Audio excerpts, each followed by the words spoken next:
Hello guys, welcome to the channel. Welcome if you're new. I'm Stacy and today we are going to be painting the June Grabie calendar. I did some practice flowers. We're going to be painting some, they're supposed to be 3-dot flowers and you start with 3 dots of color. These are the paintbrushes I have out to experiment with. I've only done those few practice ones with these two brushes. So my Princeton Neptune round number, I think it's a 6. Oh, sorry, it's a Heritage. Princeton Heritage round number 6 for the firmer, finer point, and then my Quill number 3 for the bigger, like sweeping, wet marks I want to make. We're going to grab a paper towel because I may need that for dabbing, and we're going to experiment with this whole little 3-dot idea. I have out my Holbein paints. I believe these are, I want to say lemon yellow, but it might be Hansa yellow, magenta, and then peacock blue. And this is the last of those 3 things of paint. I got them in one of my art boxes a couple of years ago. And I've finally gotten through all of them, and this is all I have left. And I do love the Holbein watercolors. They are so glorious. They mix well, they're very translucent, so you can layer over really effectively and see the layer underneath reflecting through. You'll see that as we go through. I want to do this painting again and again and again. It's a fun practice if you want to practice water control and what your colors do, mixing wet and wet on paper and maybe a little bit of dry or wet on dry over the top. There are all kinds of techniques you can practice with this little idea of a 3-dot flower. And there are many different ways to do this. If you look it up online, there are a bunch of people doing all different kinds of flowers. This is just the one I chose to practice. And I am dropping in the yellow dots and then just water and making the petal shape with the water and letting the paint flow. And that's how each petal is made. You put the dots down, you make your petal shape, and you can make it as wonky or perfect, big and small as you want to. The trick is with this is to let each layer dry completely before you do the next layer. So I will be getting out the heat tool and you'll see that. I'm not going to edit that out this time. I have my very first cup of coffee today too. This is a voiceover, by the way. I'm leaving the video in real time. I'm really liking the flow of the paint on the paper and the colors mixing on their own, and that they are a little bit granulating on this paper. When they dry, the color separation's really pretty. And this is the magenta. And we're going to touch that paint and then just make your petal shape. And then you can push and pull the paint around as well. I'm going to do each petal, and I'm turning the paper so that I get the shape I want. Don't be afraid to turn your paper when you're painting or drawing to get the shape or the sweep or the mark that you want to make. And plus you can't see with my big fat hand in the way what I'm doing. If you hear kids screaming, it is the last days of school, and they look to be doing last day activities. There's a couple of games going on out there. They've got the goalie's out, the soccer ball's out, and the kids are just, running around being animals. Looks like lots of parents out there too. Huh. At any rate, if you hear children yelling and screaming, I'm not going to edit that out. That's just life. Life happens, man. I'm really loving all 3 of these colors. I love all 3 of these colors. And the magenta and the blue together make beautiful purples. The yellow and the red together make gorgeous greens. The 3 of them together make some really beautiful colors. And then variants of those mixes. If you're interested, I can do a video, and we can do more flowers and do variants on the mixes that you can use, and we'll throw them down on paper in these flower shapes because that'd be fun. And my instinct is to scoop up the extra water right away, because I use too much water usually, but I'm liking the pooling on the edges of the flowers and the different effects I'm getting. So I'm dragging that out, and then where I want more color, I'm grabbing more paint and then just dabbing it and letting it bleed. And then I want a little bit of blue in these just to see what happens. Of course, it turns it green. I was hoping the blue would stay more prominent, but that's okay. I still think it's really, really pretty. And I do love a little bit of yellow on the petals of that pink one there. I decided we're going to do some blue just for fun. There are blue flowers in the world, so, and it's my painting. I can do what I want. a little more paint, because I want this to, and it's all practice, right? It's practice in getting the effect you want. I'm going to push that paint back up because I want the petal to be lighter on the most of the body and the tip. And where it's running off the page, I'm just running it off the page. Now, the person I don't remember who I was watching. I've watched a couple different variants of this kind of technique over the last couple of days. And,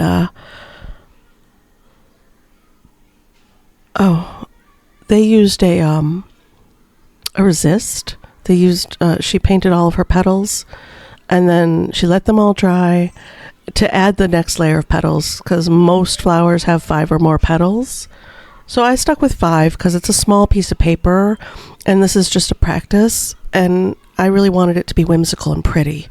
And there we go, the yellow on the green, or yellow on the blue, and just kind of let that bleed out and see what happens. Of course, it turns a different kind of green. So the yellow and the blue make a beautiful green. Look at those greens. They're so pretty. Can't even stand it. And the red and yellow together make a beautiful orange. See how it turned orange on that one flower now that it's dried? It's a more orange. Love it. I'm thinking about where I want to put the next flower. I'm going to put one right here, going off the page in this corner. And I wanted it to be an odd number of flowers, because in my head that made sense. You know, 3 is good. 2 is nice, but 3 is more interesting. 4 is good, but it's too even, so you add a 5th. So that was my thought pattern on that one. That's probably a rule. I just don't remember what the rule is, because I don't really pay attention to those when I'm arting. Strictly.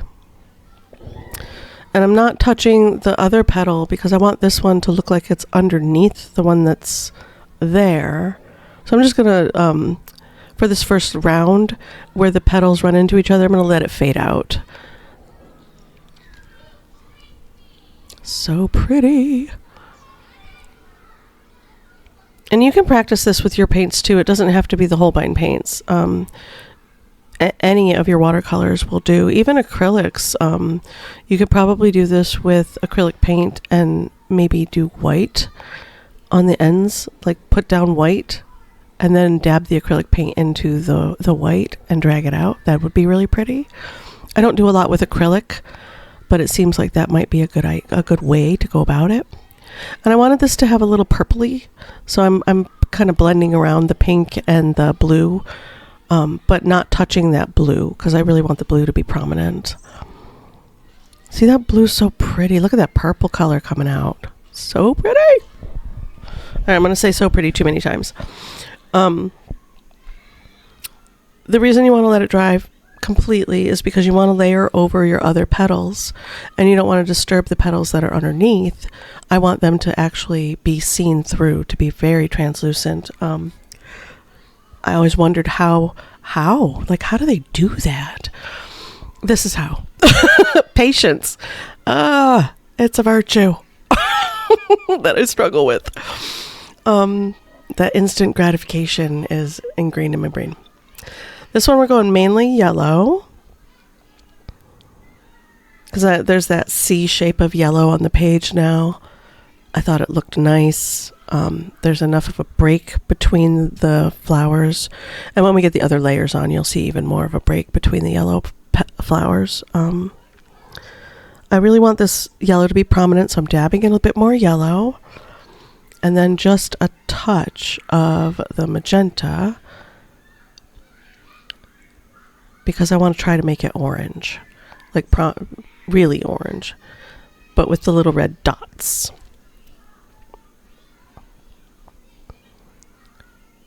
And just kind of let it be. And that, I have a problem with that too. I fuss too much. I think I can make it better. It'll be better if I pick at it a little more. And usually that's not the case with watercolor. The more you fuss with it, the muddier things get. So walk away, man. Leave it alone. And now I'm just going to go through and put, for cohesiveness, a little bit of red dots in the center of all of the flowers to kind of, it helps pull the piece together and balance things out visually. You don't notice it until you notice it. I think something's off, but I can't tell what. And generally that's what. I don't have at least one color cohesively affecting everything on the page when it comes to something like this. You don't have to do that all the time by any means, but that's what I would be thinking in my head. Like, something's off. What did I not do? Here I am. I'm going to dry everything down. This is my little heat tool. I use this all the time. It's plugged in, sitting next to the desk. It's a little $11, $12 tool that I got on Amazon years and years ago when I first started painting. They're still available. Just type in heat tool, not hair dryer, heat tool, and this exact little thing will pop up. It doesn't blow a lot of air, not a lot of force. It just kind of sends out heat. It does have a little bit, because I mean it's blowing, but not forcefully at all. See, I can't really push and pull the paint around those drips, but I don't want to mess with them too much. I'm liking the effect that bloom and the hard edges here and there that are forming as I dry the paper.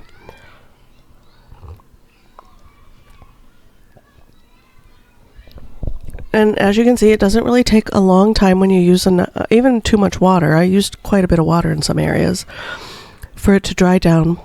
And this is just a cheap, generic 140-pound cold press watercolor paper. And I'm going to put a pink flower down here because we have the purple and we have the pink, and the purple one up in the left-hand corner and the pink one on the right side of the page. And I thought I want to put another blue or yellow one here, but we go with pink for now because visually it'll balance out. I really love that yellow. That yellow is like my dream yellow. It's so beautiful. Yellow is one of my favorite colors. I actually painted one of my bedrooms years ago in a beautiful soft yellow like that. Not quite that bold, but definitely that yellow tinted down. And I'm letting that layer over the petal, that pink petal over the blue petal. And we're going to drop in a little more pink, and then I'm thinking, yeah, I'm going to tilt the page and let it bleed around a touch. I don't want to do that too much, especially if I have several different petals wet, because I want them to move around kind of naturally, just to see what happens. This is all experimentation on my part. I don't often play like this, and this was so relaxing. This was such a nice exercise. And then the piece came out, and I was surprised at how much I really liked it. And I wanted this one. I'm like, oh, this one I think we're going to tint it a little purpley. So we mixed just a touch of blue in. So pretty. And now I'm going to go ahead and put in 2 more petals here and there on the other flowers. And they're all going to look a little bit wonky, but that's okay. Trust the process. Trust the process. When you're all, don't try to make everything even when you're doing something like this, because it won't look right when you're done. An odd number of petals will look more natural than an even number of petals on something like this.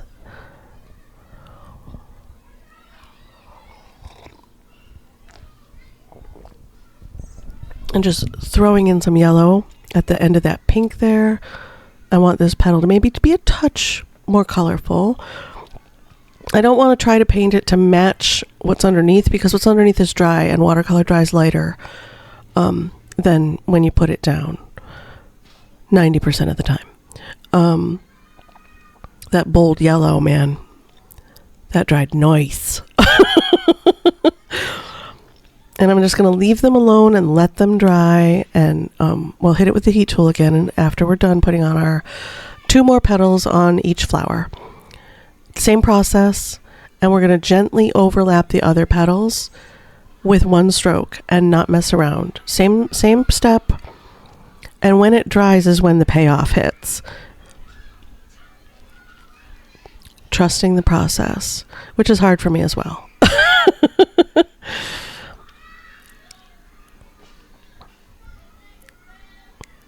These Holbein paints, man, I would love a whole set of these things. They're so nice.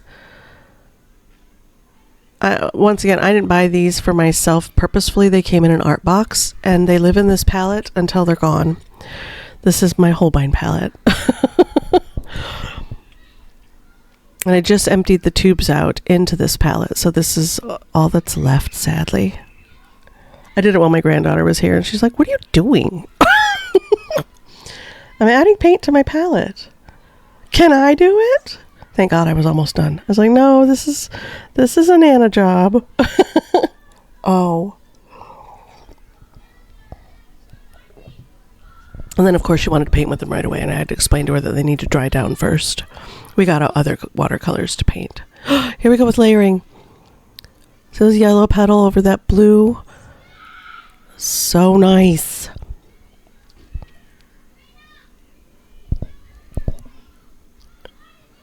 And the yellow over the yellow. You're going to get some bolder layers. This was so fun, you guys. I can't recommend doing this enough. I have problems with water control. I, generally speaking, use too much water. I'm getting better over the years, but because I know that about myself now.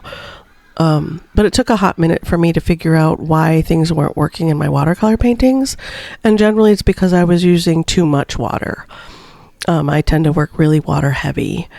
Naturally, I grab too much. So I have to, all right, too much water. I'm going to back that out.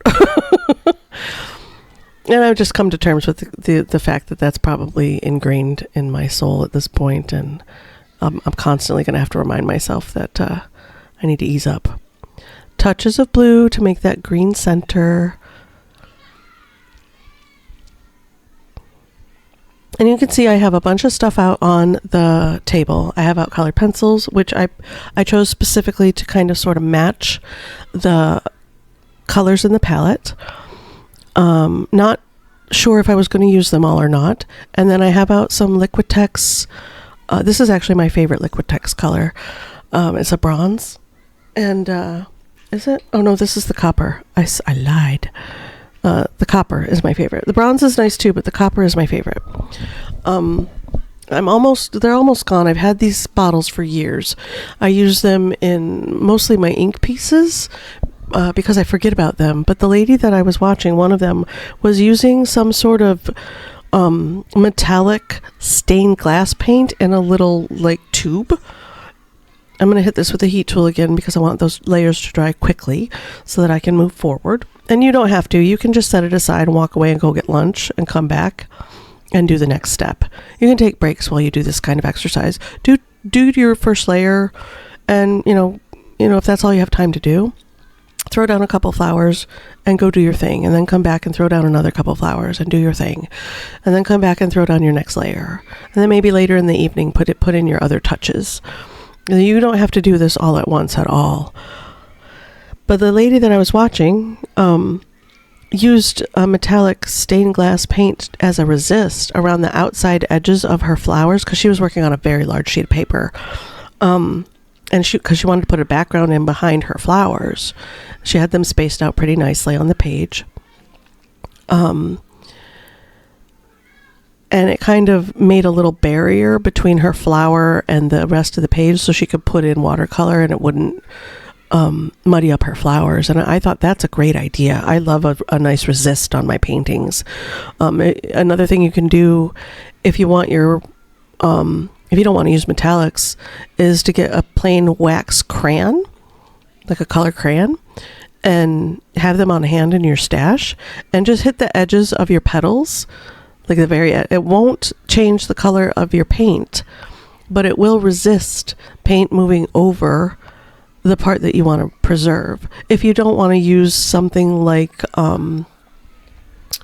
what is this stuff called again? I never remember the name. Masking fluid. Because I don't particularly like masking fluid, but I do like a masking technique. And something easy is to do this kind of painting. Put down your translucent colors, go over it with the wax crayon, and then go ahead and paint around. Do a practice piece, of course. Don't do it on your big piece, your important piece. Do a little practice sheet like I showed you at the beginning. I have this little tiny watercolor block that came in an art box that's been floating around my desk forever. That's become my practice paper, and I do little practice pieces on it just to see if the effect's going to work. So that's why I got out the metallic, because I thought, ooh, that would be fun to try, but this piece is too small for that, and I'm liking the overlap of all the petals. But we are going to use it. We're going to use it for just that bit of sparkle and finish. You can also use colored pencil or pastels. You can use anything you want over the top of watercolor, as long as it's not a wet medium that's going to reactivate the watercolor, of course.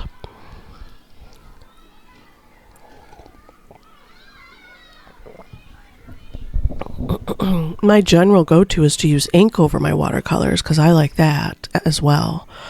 Like, get all these in and then take an ink pen, either colored ink pens or like a yellow but maybe a different shade, darker, and do a loose scribbly outline of your petals, things like that. Or black. You can use black and do an outline, a scribbly outline after the fact. I like to do that a lot. Making my purple petals.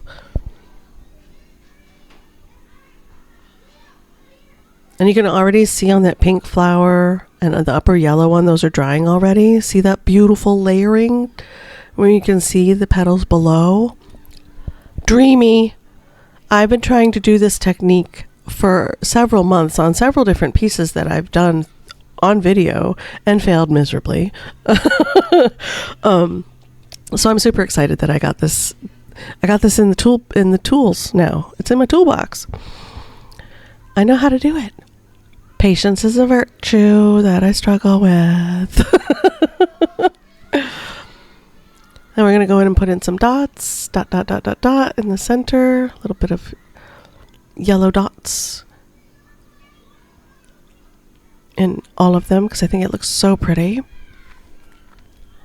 And I'm thinking at this point that the yellow dots might be enough, and I won't need to put it in the metallic if I don't want to, because I'm really loving how this looks as is. I'm just really liking how it looks as is. But that little bit of copper really puts that finishing touch on it, I think. And you'll see that here in a little bit. That upper corner was too white, so I'm just kind of dabbing it with and muddying it up a bit. I didn't want it to be so crisp white, because the rest of the paper is pretty covered with petals, and we only have a few areas of negative space where it's white, the white of the paper. Oop, too much blue, but that's okay. We just roll with it. Pick it up a touch, and then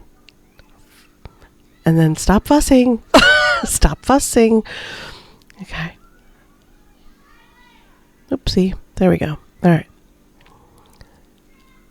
And instead of that push and pull that I do a lot with watercolor, letting it dry and be translucent this is a lot of fun. It's very satisfying when it turns out. Okay, and I'm switching brushes because the Quill is too juicy. It's got that fat belly, and that holds a lot of water. Something I'm getting used to in my watercolor practice is those Quill brushes holding a lot of water. And I have just a skosh too much water in the center there. So I'm just taking a paper towel and dabbing gently. And then we're going to hit this with the heat tool before I go in with the metallic, because I want it to be completely dry before we put on any other finishing touches.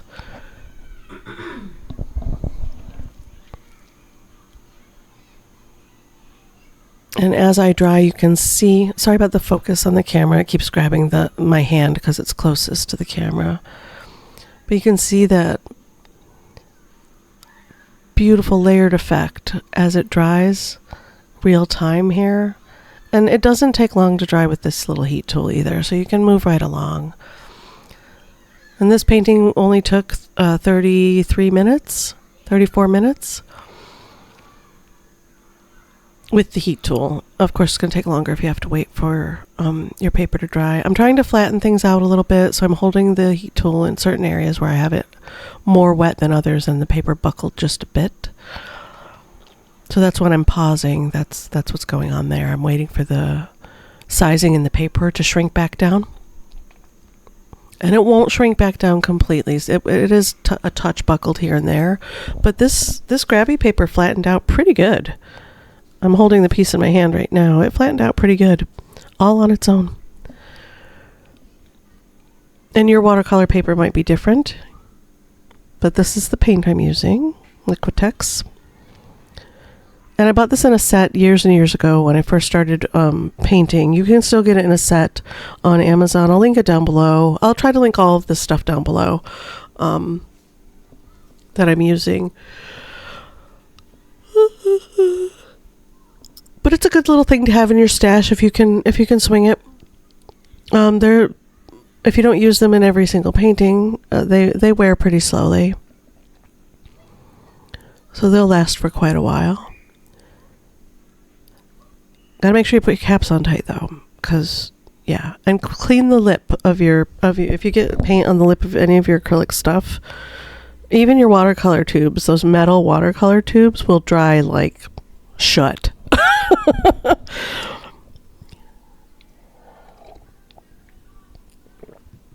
Although with my watercolor tubes that have dried shut and I can't break them open with my hand, running them under some warm water has helped. So that's something you might try. Just decided to go ahead and do little dabs, letting the center colors bleed through, leaving space, creating texture. I like texture a lot.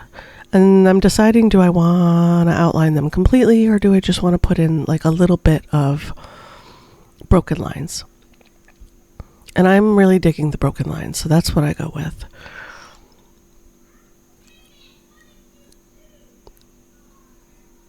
And I think it's pretty effective. I really love how this piece turned out. I want to do it again like today, but on a big sheet of paper, like one of my 22 by 32, I think they are, sheets of watercolor paper with the big Quill brush. I'd have to mix a lot of paint though. Like fill up my wells. Oh, maybe not with the 3-dot method. Maybe not. I'm going to do it. It's going to be fun. I'll film it. I'm going to use this same palette though.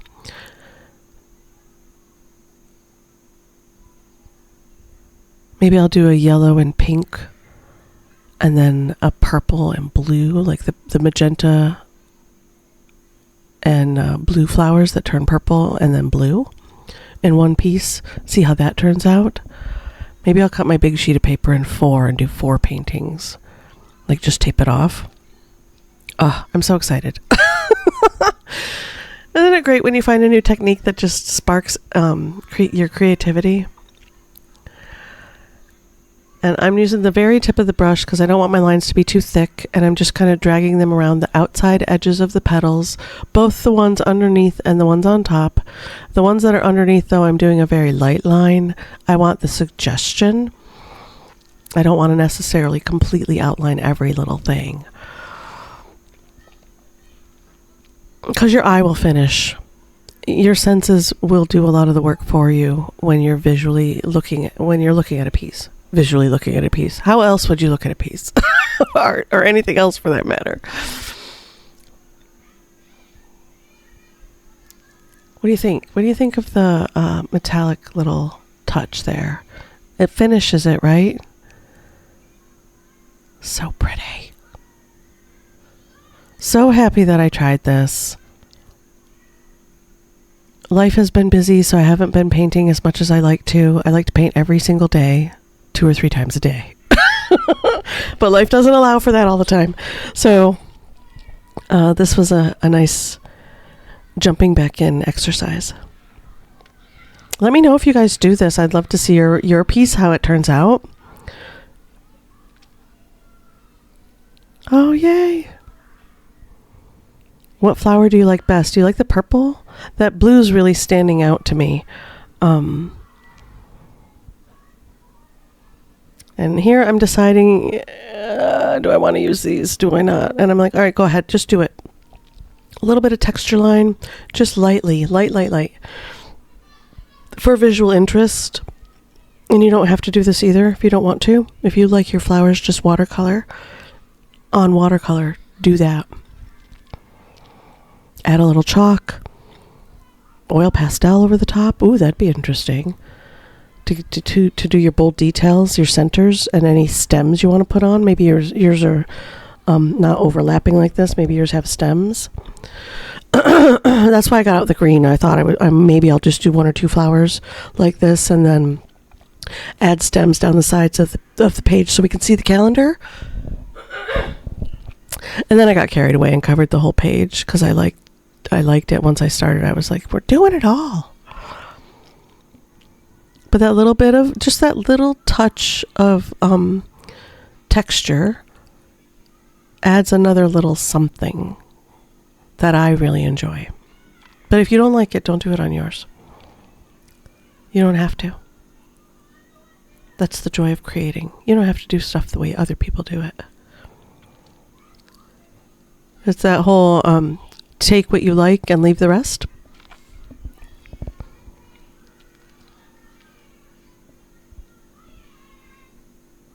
Oh, sorry about the camera shake there. Almost done. These are a little bold. Those lines down there got a little bold. And these are watercolor pencils. So if I didn't like it, I could go ahead and gently wet them and kind of mud them out a little bit. But I'm afraid that I would mess up that beautiful layered effect. So anything like that, I would practice on my practice piece first. And then see how it works. And that's it. Just do a little close-up. And you guys can let me know what you think in the comments. Don't forget to subscribe if you're new. Leave a comment.